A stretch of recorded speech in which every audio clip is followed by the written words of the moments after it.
Fala, guerreiros e guerreiras, tudo bom com vocês? Estamos aqui em mais uma videoaula para dar continuidade ao tema que nós iniciamos sobre a membrana plasmática, a membrana celular. Nós, no último vídeo, falamos sobre o modelo mosaico fluido e hoje nós vamos mostrar para vocês uma aplicação prática daquele modelo mosaico fluido, que às vezes o aluno ele fica: por que eu tenho que aprender toda aquela coisa, aquela bioquímica, aquela história toda de bicamada fosfolipídica, colesterol, glicoproteína, glicolipídio, bicarbonato? Por quê? Existe um porquê e nós vamos mostrar na videoaula de hoje uma aplicação prática disto. Nós vamos falar sobre sistema ABO, tipagem sanguínea. Mas o que é que nós vamos falar aqui? Nós vamos falar do sistema ABO contextualizando a membrana plasmática, explicando para você que na realidade o que existe na membrana das células no sistema ABO é uma pequena diferença na sua estrutura bioquímica. Então, eu já tenho que te avisar uma coisa. Se você não assistiu àquela nossa videoaula sobre modelo mosaico fluido, preciso falar? Corre! Assista aquela videoaula, consuma esse material, consuma aquela aula. Por quê? Porque depois você volta para cá e aí você vai ter um aprendizado mais efetivo, você vai conseguir compreender muito mais o que nós vamos falar aqui hoje, ok? Então, eu dou um tempinho para você, corre lá, assiste e volta para cá. Simbora! Então, o que é que nós vamos aprender aqui hoje? Lá na aula sobre modelo mosaico fluido, você aprendeu, guerreiro, que na membrana celular existem glicoproteínas e glicolipídios. O que são? Glicoproteínas são carboidratos ou açúcares presos às proteínas da membrana. E glicolipídios são açúcares, carboidratos presos aos lipídios da membrana. E um detalhe importante é que esses carboidratos, em geral, eles ficam voltados para o meio extracelular, para a superfície da célula. Então, liga o 3D, imagina comigo a célula e em sua superfície um revestimento de carboidratos.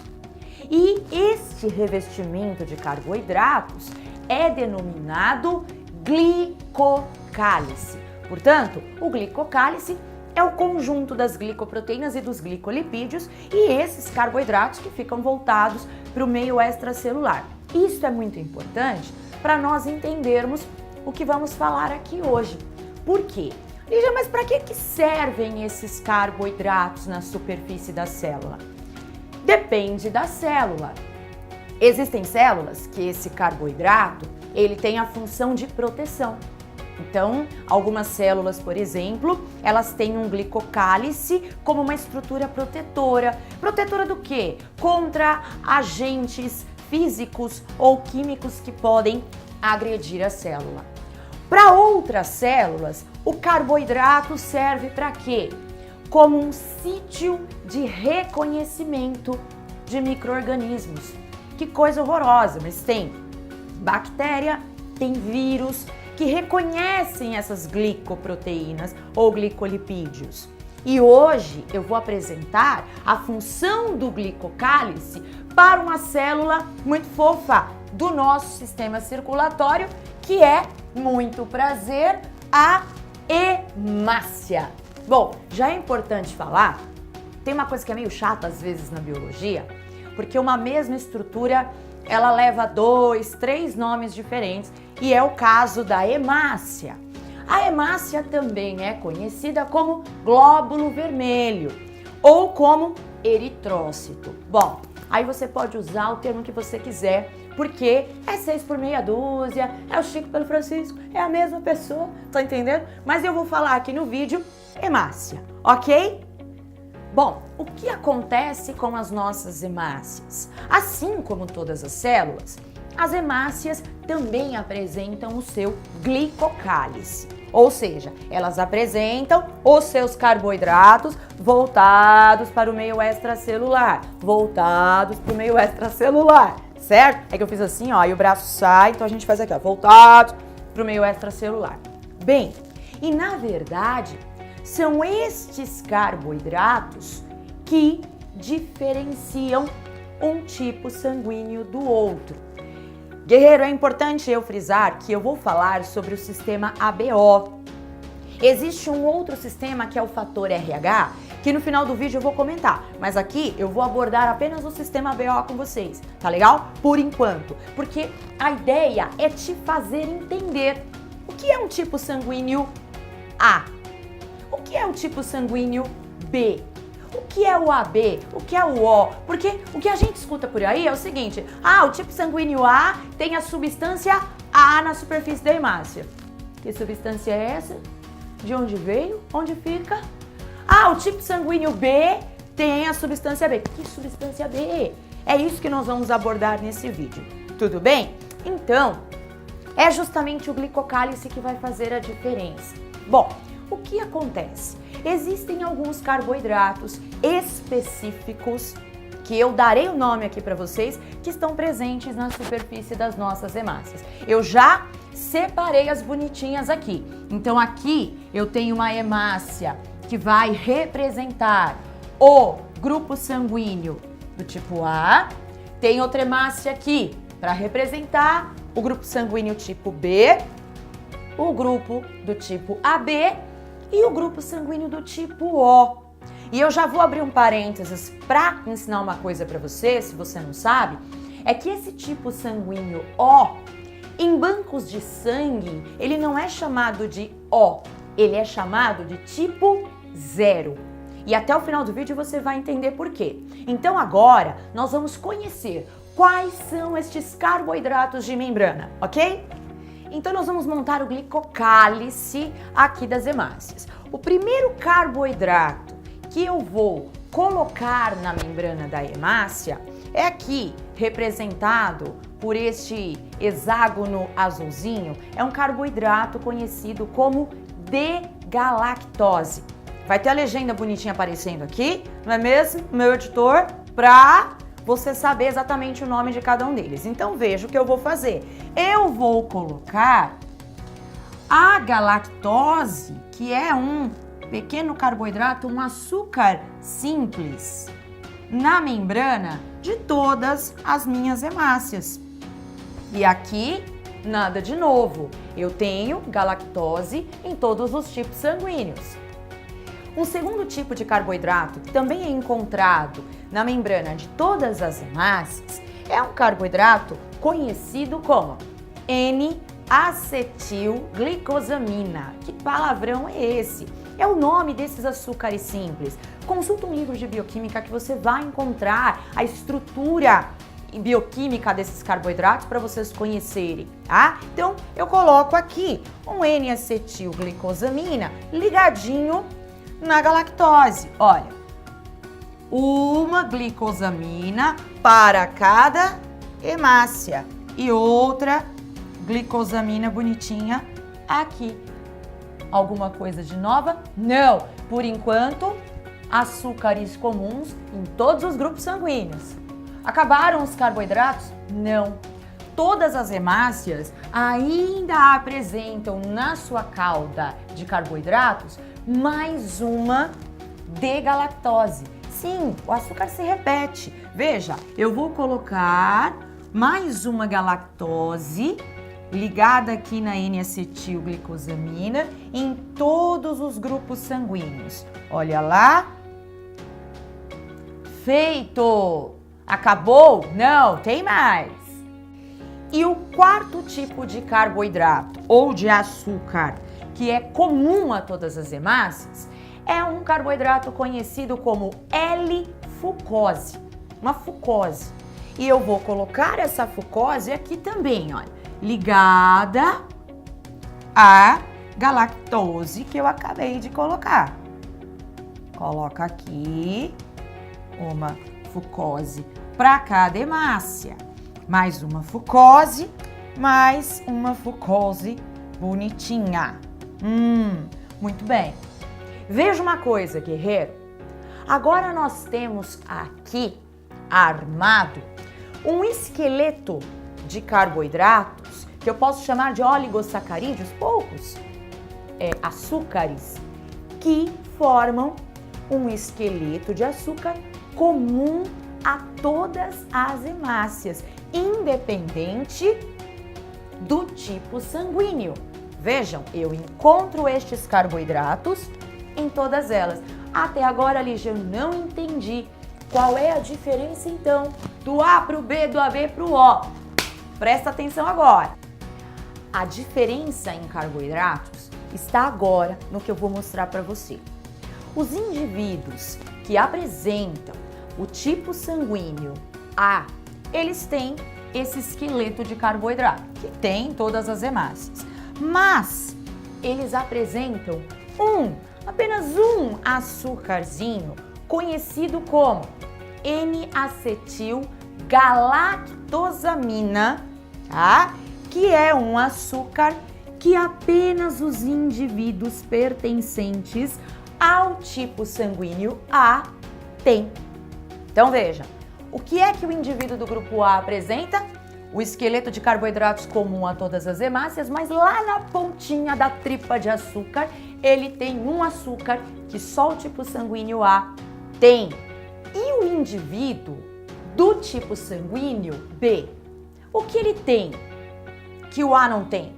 Ele tem aquele esqueleto de carboidratos, mas o indivíduo do tipo B, lá na pontinha da tripa de carboidratos, ele tem mais uma D-galactose. Percebeu a diferença do tipo sanguíneo A para o B? Carboidratos comuns, um N-acetilgalactosamina a mais no A e uma D-galactose no B. E isso, guerreiro, faz muita diferença. Você vai entender por quê. Agora, pensa, raciocina comigo. E esse cara, que é AB, o que te faz pensar?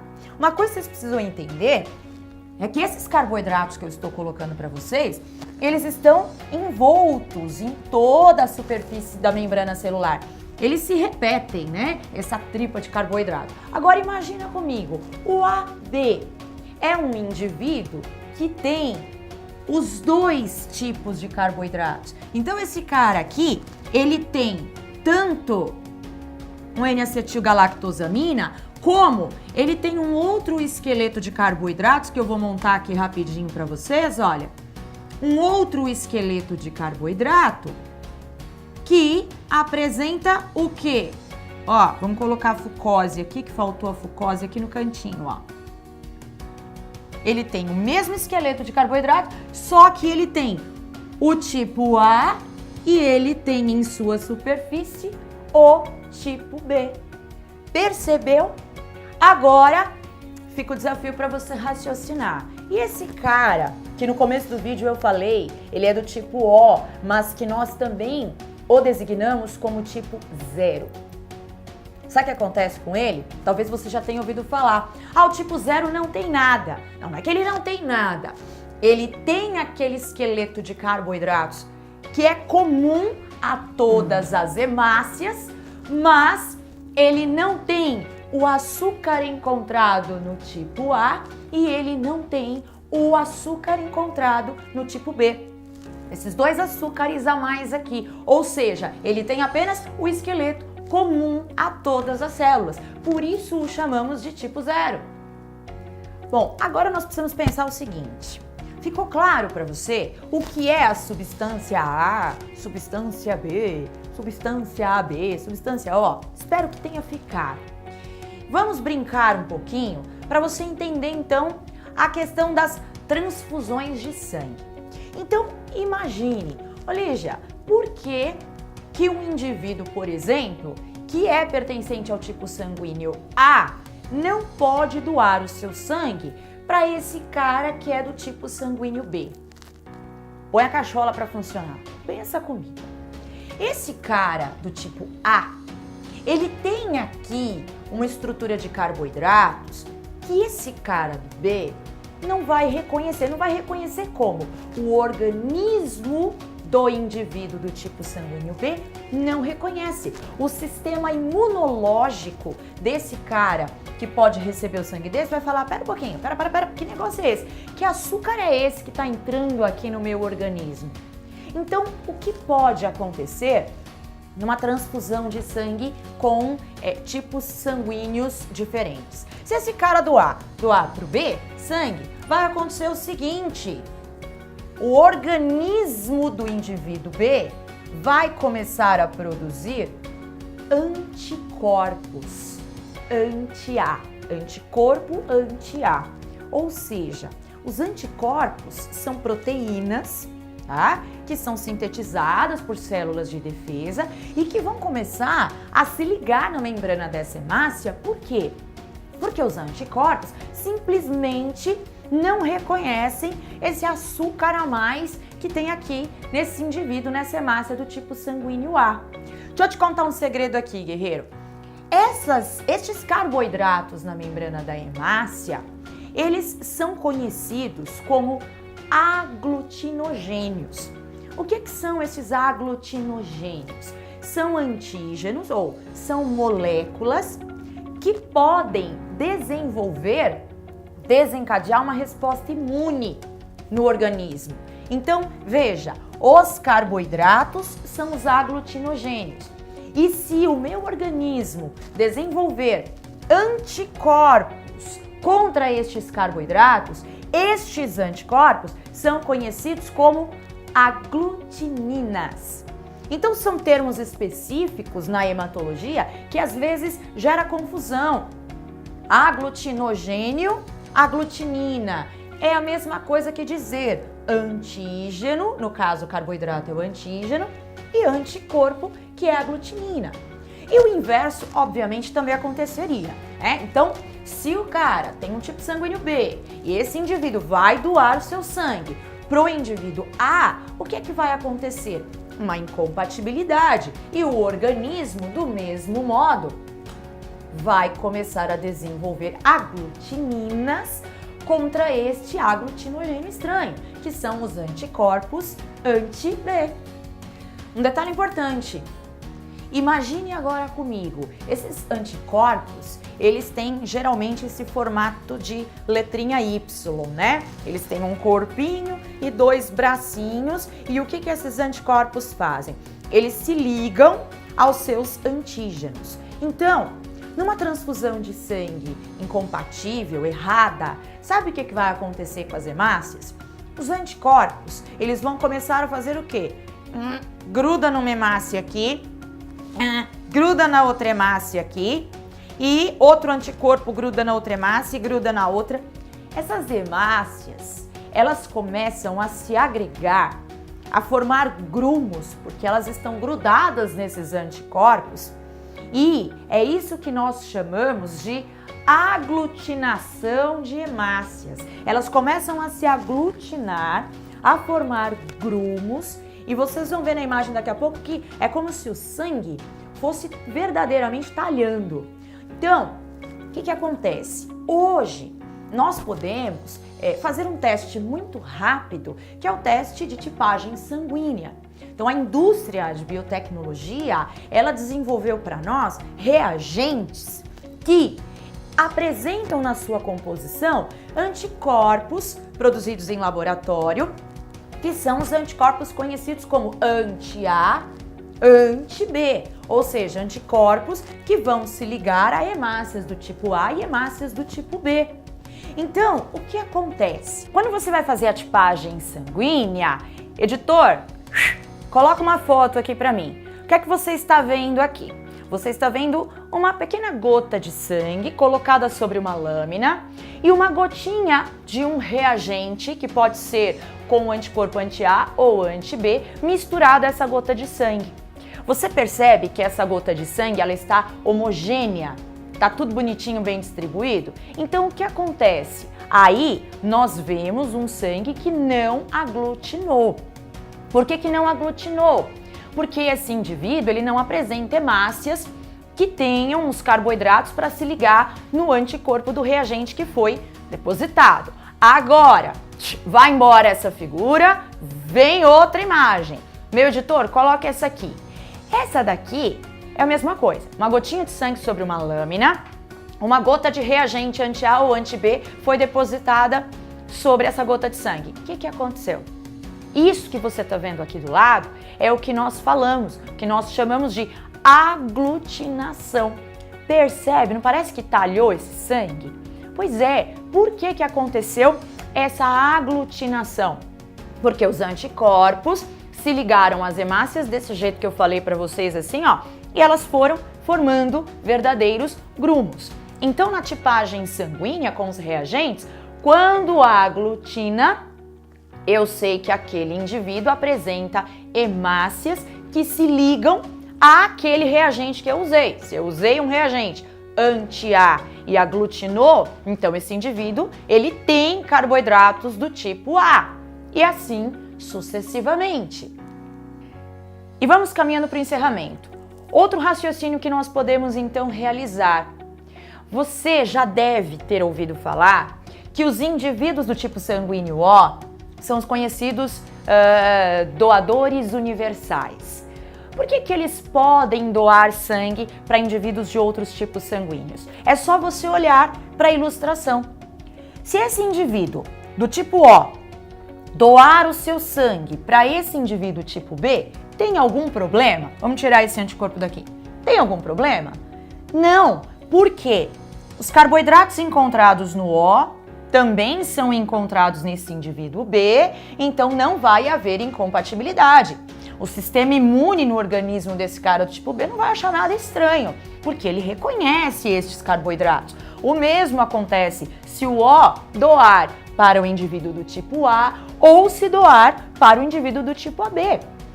Todos eles apresentam esse esqueleto de carboidratos e não é estranho a eles. Agora, o problema é esse tipo O receber sangue de outros indivíduos. Por quê? Porque se o indivíduo do tipo A doar sangue para esse indivíduo tipo O, vai entrar no organismo do O carboidrato estranho que o organismo desse O aqui não vai gostar muito, vai invocar. Percebeu como é que funciona? Então, essa questão de tipagem sanguínea, guerreiro, não dá para você decorar. E às vezes a gente decora mesmo. Ah, o O doa para todo mundo, o AB. O AB ele tem os dois tipos de açúcares, então geralmente ele pode tranquilamente, né, receber sangue dos outros. O importante é você entender esta ilustração. Entenda uma coisa, só aprende de verdade quando a gente entende. Então nós vamos fazer uma brincadeirinha hoje, nós vamos encerrar esse vídeo de uma maneira diferente. Nós vamos deixar a vinheta aqui, a nossa musiquinha rodando, e vai entrar em tela cheia um exercício para vocês, tá? Com as gotinhas de sangue aglutinadas ou não, e você vai ter que determinar qual tipo sanguíneo esse indivíduo apresenta, de acordo com o padrão aí de aglutinação ou não aglutinação. Guerreiro, eu não falei do fator RH aqui. Só para te dar uma explicação rápida, o fator RH, ou que é conhecido, né, como sistema RH, é um grupo de glicoproteínas. Então existem carboidratos também envolvidos, além destes que eu apresentei do sistema ABO. São outras glicoproteínas que podem estar presentes na membrana das hemácias junto com estes carboidratos ou que podem estar ausentes. O indivíduo que é RH positivo, ele tem o quê? Ele apresenta essas glicoproteínas. O indivíduo RH negativo não apresenta as glicoproteínas. Então, eu quero te convidar a participar de um teste de conhecimentos. Se você não me segue lá no Instagram, o endereço do Instagram está aqui embaixo, vai lá, porque muita coisa bacana tem acontecido lá no Insta. E o que é que nós do Biologia de Verdade temos feito lá? Nos stories, nós colocamos alguns testes rápidos, quiz, e nós podemos, se vocês quiserem, fazer um testando conhecimentos de tipagem sanguínea, agregando aí sistema BO, fator RH. Então, lá no meu feed, eu vou deixar a chamada desse vídeo do YouTube, comenta lá se você quer, se você assistiu essa videoaula, Se você quer testando os conhecimentos, fala com a gente. Comenta aqui também. Pode falar aqui nos comentários que nós vamos bater papo por todas as vias de comunicação. Meu guerreiro e minha guerreira, muito obrigada por ter ficado até o final deste vídeo. Eu espero de coração que tenha sido muito proveitoso e se foi, acho que nós podemos pedir para você pegar o seu dedinho, apertar e dar um like. Isso ajuda muito para que nós possamos continuar esse trabalho, se ele tem sido importante para você. Então o like faz parte aí. Vamos negociar, vamos fazer uma troca, tudo bem? E aquele abraço de guerreiros. Fechando o vídeo de hoje com o exercício rápido. Vamos lá! Tchau!